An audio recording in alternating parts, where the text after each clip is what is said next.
Press Ctrl T, then adjust size and position. Hold Alt key and click on the mask icon. Choose Brush tool. Right-click and apply this settings.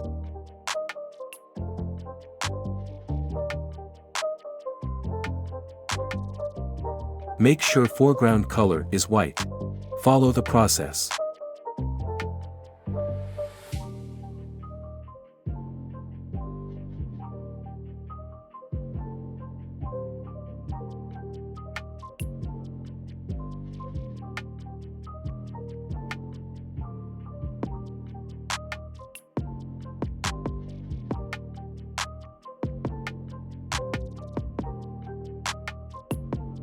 Create a color lookup adjustment layer.